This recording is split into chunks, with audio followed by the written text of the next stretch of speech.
मेघालय में इंदौर के missing couple राजा और सोनम रघुवंशी केस की गुत्थी कुछ अब सुलझने लगी है। 17 दिन से गायब सोनम को पुलिस ने यूपी के गाजीपुर से बरामद कर लिया है।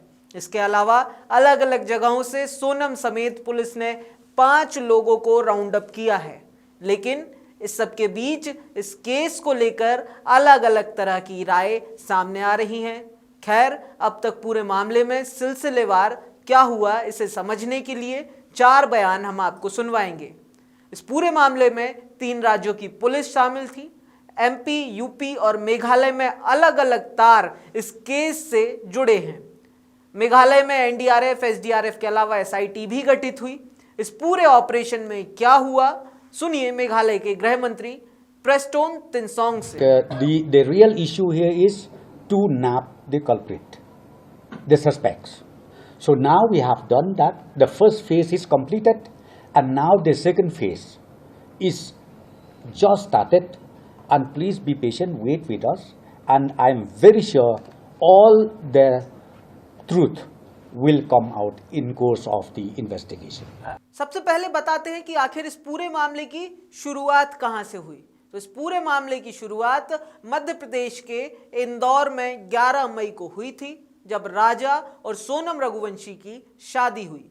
20 मई को शिलोंग गए दोनों, और 23 मई के बाद से राजा और सोनम की कोई खोज खबर नहीं थी। जिसके बाद पुलिस में परिवार ने शिकायत दर्ज करवाई। शिकायत के बाद इंदौर और शिलोंग पुलिस हरकत में आई। 11 मई के बाद क्या हुआ, पूरी कहानी सुनिए इंदौर क्राइम ब्रांच के एडिशनल डीसीपी राजेश दंडोतिया से। एक इंदौर में नवदंपति थी, 11 मई को उनकी शादी हुई थी, सोनम रघुवंशी और राजा रघुवंशी। और उसके बाद 20 मई को ये लोग घूमने के लिए गए थे और गुवाहाटी होते हुए ये शिलोंग गए थे। 23 तारीख को आखिरी बार बात हुई थी सोनम की, और जो कि सोशल मीडिया पर वीडियो वायरल हुआ था, अपनी मदर इन लॉ से बात हुई थी 23 मई को। 23 मई के बाद से फिर उनका संपर्क कट गया। उसके बाद से लगातार उनके जो भाई परिजन कमिश्नर सर से मिले, यहाँ police commissioner Santosh Singh sir से। इस सब के बाद 8-9 जून की दरमियानी रात मेघालय में जहां से सोनम गायब हुई थी, वहां से लगभग 1100 किलोमीटर दूर उत्तर प्रदेश के गाजीपुर वाराणसी हाईवे के एक ढाबे पर सोनम पहुंची। गाजीपुर में रात करीब 1 बजे सोनम ने ढाबा संचालक से फोन लिया और अपने भाई को फोन किया। फोन पर भाई को अपनी लोकेशन दी।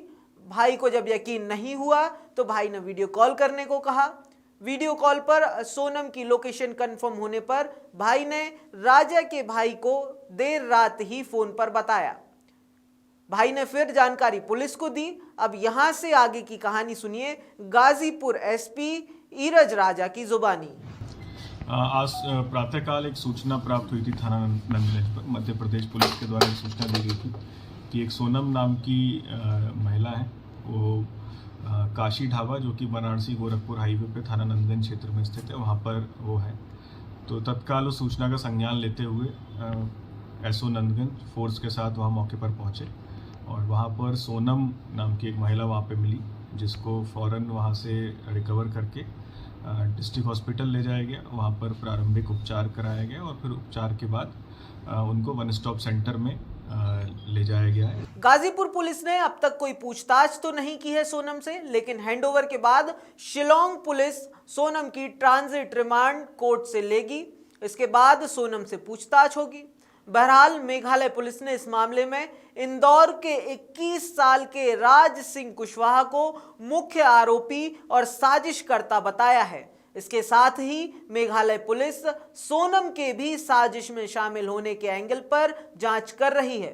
आगे की पूरे इन्वेस्टिगेशन की कहानी सुनिए मेघालय के पूर्वी खासी हिल्स के एसपी विवेक सीएम से। At this juncture we can say that when SIT within 7 days has actually accumulated substantial evidence and has gone down there and zeroed down on the culprits. Okay, SIT just didn't go there and look for suspects. SIT went down there with firm evidence and knew who the culprits were. You know, after doing a lot of homework out here, they went there, and with the help of our counterparts, we arrested them. खैर, अब कौन असल दोषी है और कौन निर्दोष, और क्या सोनम इस पूरे मामले में खुद साजिश करता है या फिर पीड़ित हैं, क्या ये मामला लव ट्रायंगल का है या फिर कुछ और है? ऐसे कई और सवाल हैं जिन पर से पर्दा अब रिमांड के बाद होने वाली मेघालय पुलिस की जांच के बाद ही उठ सकेगा।